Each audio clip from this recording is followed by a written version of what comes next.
This is our Afterthoughts segment where we keep our guests around from our broadcast show for a little extra discussion that you see only on the web.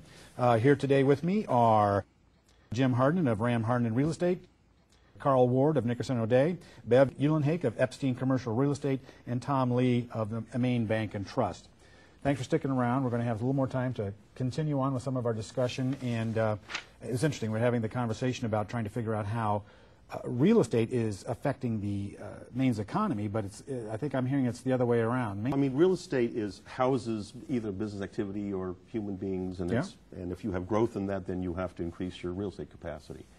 But what we were talking about earlier is there's a lot of new legislation coming down nationally and state level and also at the local level, which is causing a lot of small business people to be very concerned when they hear paid sick leave, universal health care, requiring lead construction without it being voluntary, which is very disquieting. And a lot of them are just not investing in growth or not hiring, and they want to see preserving capital, and they want to see what's going to happen. In talking to businesses week after week is that their big concern is over-regulation, obviously, but even more importantly than that is the unpredictability of things. If they know what's coming, is that part of the, I get this real sense from hearing you that people are just sitting back, and there are people on the sidelines with cash who could do this stuff and make the deal, as you were talking about, but they're not sure. Is that what you're sensing out there? I would say that the biggest difference in how we do deals now versus how we did deals 3 years ago is the timing.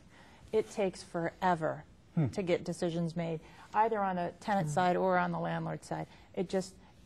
And they're waiting to see what's going to happen. They're waiting to see what's going to happen with their business. They're waiting to see what's going to happen governmentally, those kinds of things. It's taking forever. Right. Jim, what's your experience with that? Well, on the regulation side, there's every developer you talk to, any guy that's in real estate, just complains enormously about the amount of time it takes. I don't know to that get that's a deal. changed. Yeah, to get a deal. That's been going on since the beginning of the time. My dad was doing stuff 30 years ago, and it took him a week, and it took too long. You know, so now it's taken months, and it costs people a lot of money. It's a lot of money and time, and you just don't have the time. Municipalities have to do a good job in making sure that the developments are being done properly, and there's no question about that. Most developers, I think, in the state of Maine, and Carl can probably answer this better than I can, is that they're good stewards of the state. They want to do the right thing. They really do. But at the same time, there are a lot of states south of us that can take these through the approval process a heck of a lot quicker than we can. And at that time is money in those situations. I think I'd echo We've seen the that. enemy, and they are... They are us. Okay. You know, I attended a forum of CEOs. We sat in a roundtable session much like this, and we did a regional talk, and then we did a nationwide talk, and we had to mix and mingle. And when folks heard that I ran a building construction firm in Maine, they were aghast, and they said, we thought about going to Maine, this one person told me afterwards, and the biggest problem that we have is the unpredictability. We don't know what's coming next from your state capital. And that is discouraging, and I think the H1N1 bill that we're talking about now is just one.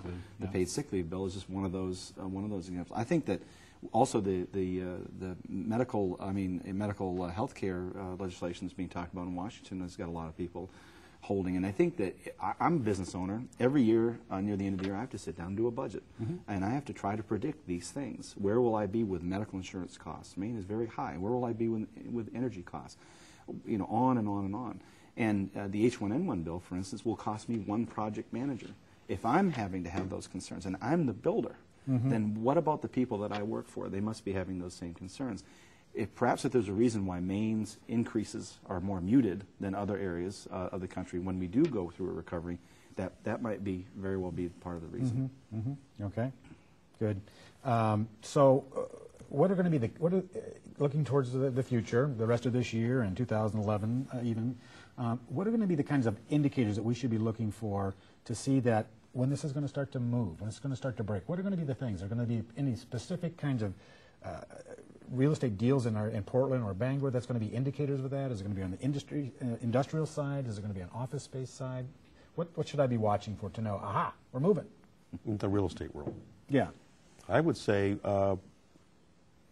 begin developing new buildings. There's been virtually no development of new buildings other than various niches of affordable housing, institutional, and some of the in the medical field. But other than that, there's So we're not overbuilt. No, did I Maybe read? retail, maybe? Right. So construction but went down other than that- 70%. Is that about right? In some parts of the country, Right. it was close or to in that. Maine, I Yeah. saw taxable building. I mean, it went down 70%. Taxable buildings, No, yes. taxable.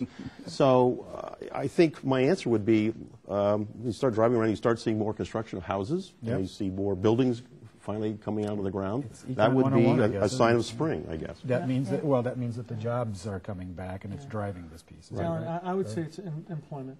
Okay. From a leasing perspective, it's employment. You know, when you have more bodies, you need more space, and that's a lot of it. And a lot of people, a lot of firms are trying to, you know, keep their employment down as much as they possibly can, and just to be efficient, you know, from a bottom line point of view. Yeah. And when they can start hiring employees from an industrial point of view as well as a office point of view, then I think you'll start to see more activity and vacancy rates start to head down. What do you think for Bangor area in particular? I think that What will be the big sign up there? for the sign for us that are in the know, that are talking to landlords, we're going to start to notice it when those accounts receivables are going down, those tenants are getting paid up, and they're ready to take that next step. And that's really that's where we get our information, is by talking to all of our landlords, and that's going to be our indicator of when we're going to start to see things move around. I got a sense here that there was a consensus that more kind of government overlay is not necessarily a good thing for all of this, but I'd like to address that, Well, not go from a ahead. regulatory point Yeah. of view, but in the commercial construction market, when the residential side went down, Yeah. and the worry was that the commercial side would follow, and there's still a lot of that worry right now. The government stepped in with the Reinvestment and Recovery Act, Right. and a lot of stimulus money came in and helped out mainly road that's where I was contractors. headed. Yeah. And that was because a lot of those projects were already designed, Alan. They were shovel ready here, particularly here in the state of Maine. That helped through the summer and the fall. Those projects are nearing their end. This summer we'll see their end. Now what we're seeing is federally funded stimulus projects, large building projects, large for Maine, Yep. coming in. And unfortunately, through the pre-qualification process that the state of Maine and perhaps the federal government uses, firms such as mine. I'm looking at Mainebiz's list right here, and Nickerson O'Day is listed here as the largest commercial builder in the state of Maine. And yet my firm is not qualified to build some of these projects. So they're not necessarily helping per their pre-qualification process. They're trying to give money, but They're you trying, gotta- but they're giving it to folks from away, not helping our economy. The big I got question it. is, Yeah. will we get enough of this work here to Right. bridge this recession? We're building a bridge. Can we get to the other side until the Okay. commercial market starts up again? Okay. We don't know. We'll know in a year. Yeah. One other question. I mean, on the residential real estate side of the world, I don't think anyone could say that the tax credits that were given for first-time home buyers and the extension of that has had a positive effect on that market. Is that something that is needed for commercial side as well? Is that, or does it matter? Well, it's priming the pump, but the question is Right. whether it sustains the trend. Yeah. And Yeah. I think that... As you can see, I'm trying to get this pump. Yes, I know, but that's a whole other issue, which Yeah. is this amount of stimulus Yeah. money that's been nationally Yeah. I think, did give the economy a nice jolt in the fourth quarter, but is it sustainable? as it sustains, did that actually drive sustained growth? Yeah. And I think we're trying to figure that out right now. Right, right. I think the commercial market, it needs to go through a typical cycle. You know, you got to hit the bottom, and then opportunities will start, and people will start making acquisitions around the commercial real estate purchase side. You know, not that Maine has seen foreclosures; they are seeing them now, but not nearly as much as they are in the rest of the country. Maine had the a commercial mortgage-backed security, the conduit market. It is here in Maine, but not to the extent that it is in the larger markets. Yep. Those larger markets, those are the loans that are going bad. Does that have for to the do most with our part, the community-based banks. banking? Or, I mean, I'm sure Tom's seeing some of that stuff, but Sure. not nearly Right. like what they're seeing in these we're in much conduit better shape lenders. than- Well, the capital markets are in much better shape than they were a year ago. Right. If you think back a year ago, we were still in a death spiral, Yeah. and it was very frightening. yeah. So I think that we've certainly got over that hurdle. We're going to have to leave it there. Thank you. Appreciate it. So this part will be on the web, so make sure and tell people to watch this. Great. Thank you all.